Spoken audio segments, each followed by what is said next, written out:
Welcome to the Journal. America is in a pickle. Our friends, the Russians, with whom we were about to conduct joint military exercises, decided instead to attack some of our other friends, the Georgians, who not only aspire to democracy, but control access to lots of oil and pipelines in which American energy companies have huge investments.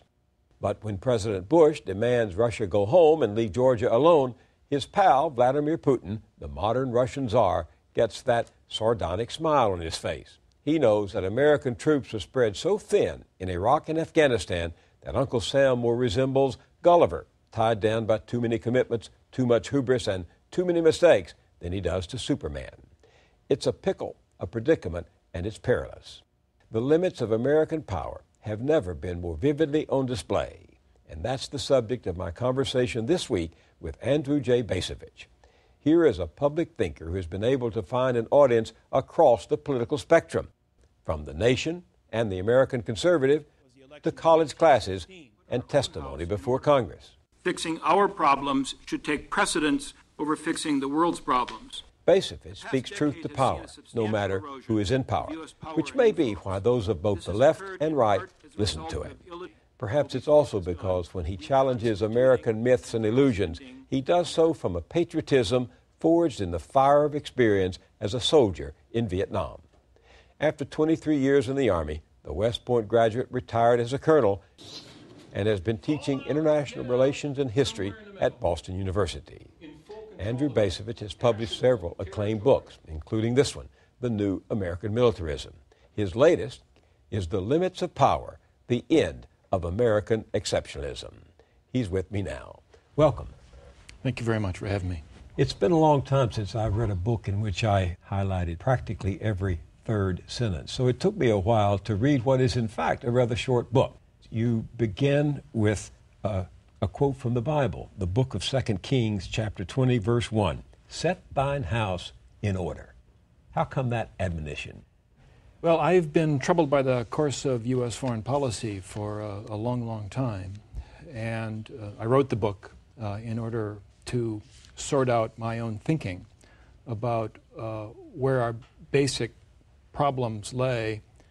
And I really reached the conclusion that our biggest problems are within. I think there's a tendency on the part of policymakers and probably a tendency on the part of many Americans to think that the problems we face are problems that are out there somewhere, beyond our borders. And that if we can fix those problems, then we'll be able to continue the American way of life as it has long existed. I think it's fundamentally wrong. Our major problems are at home. So this is a version of physician heal thyself? Well, yes, physician heal thyself, and you begin healing yourself by looking at yourself in the mirror and seeing yourself as you really are. Here is one of those neon sentences, quote, "The pursuit of freedom as defined in an age of consumerism has induced a condition of dependence on imported goods, on imported oil, and on credit. The chief desire of the American people," you write, "is that nothing should disrupt their access to these goods, that oil, and that credit.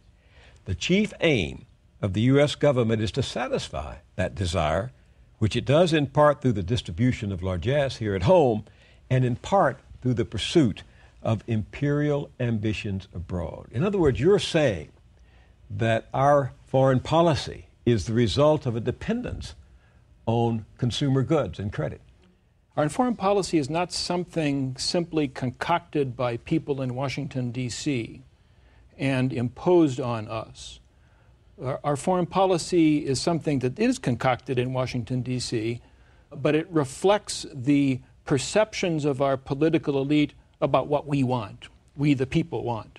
And what we want, by and large, I mean, one could point to many individual exceptions, but what we want, by and large, is we want this continuing flow of very cheap consumer goods. We want to be able to pump gas into our cars, regardless of how big they may happen to be, in order to be able to drive wherever we want to be able to drive. And we want to be able to do these things without having to think about whether or not the books balance at the end of the month or the end of the fiscal year. And therefore, we want this unending line of credit.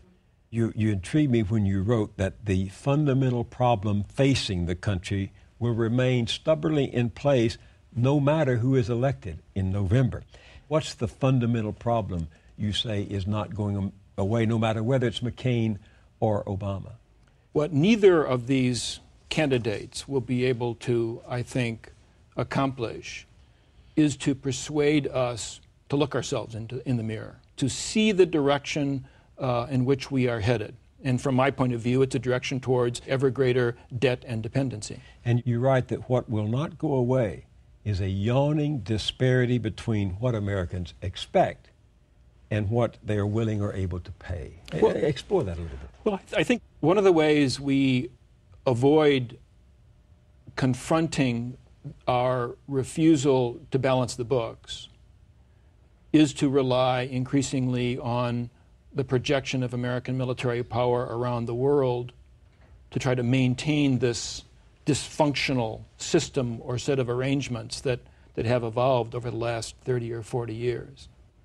But it's not the American people who are deploying around the world.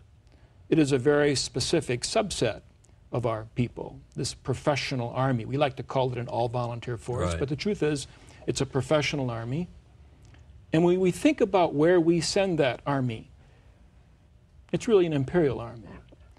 I mean, if as Americans we could simply step back a little bit and contemplate the significance of the fact that Americans today are fighting in Iraq and Afghanistan, and ask ourselves, how did it come to be that organizing places like Iraq and Afghanistan should have come to seem to be critical to the well-being of the United States of America? There was a time, 70, 80, 100 years ago, that we Americans sat here in the Western Hemisphere and puzzled over why British imperialists went to places like Iraq and Afghanistan.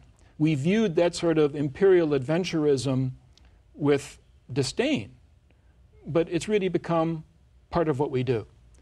Unless a president could ask fundamental questions about our posture in the world, it becomes impossible then for any American president to engage the American people in some sort of a conversation about how and whether or not to change the way we live. How is Iraq a clear manifestation, as you say, of this yawning disparity between what Americans expect and what they're willing to pay? Let's think about World War II.